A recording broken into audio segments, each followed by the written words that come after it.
प्रमोद प्रेमी यादव हमेशा अपने गाने को लेकर चर्चा में बने रहते हैं। हालांकि इनका गाना बहुत ही बेहतरीन गाना होता है और अलग अलग टाइटल पे अपना गाना लेकर आते रहते हैं। आपको बता दें, इसी बीच हरी हरी लागे लू करके इसी टाइटल पे प्रमोद प्रेमी यादव ने एक बहुत ही बेहतरीन गाना लेकर मार्केट में उतर चुके हैं, जिस गाने को प्रमोद प्रेमी एंटरटेनमेंट के चैनल से खुद ही रिलीज कर दिया गया है।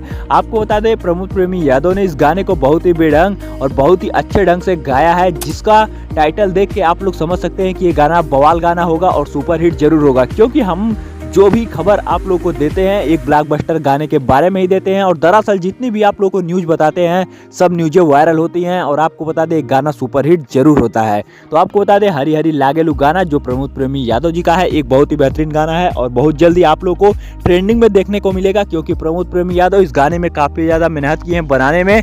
आपको बता दें, इस गाने की एक लाइरिक्स रवि चौहान जी ने दी है, और अगर म्यूजिक की बात की जाए तो कान्हा सिंह ने इस गाने को म्यूजिक दिया है, और ये गाना एक बहुत ही जबरदस्त गाना बन चुका है। तो आप लोग फटाफट से जाइएगा, इस गाने को जरूर सुनिएगा और हमें नीचे कमेंट में बताइएगा कि आप लोग को ये गाना कैसा लगा। और आप लोग को अगर हमारी वीडियो पसंद आई हो तो इस वीडियो को लाइक करके चैनल को सब्सक्राइब करना बिल्कुल भी मत भूलिएगा। और हमारी वीडियो लास्ट तक देखने के लिए बहुत बहुत धन्यवाद। मिलते हैं फिर से किसी एक और नई धमाकेदार वीडियो के साथ। तो तब तक के लिए जय हिंद, जय भारत, वंदे मातरम।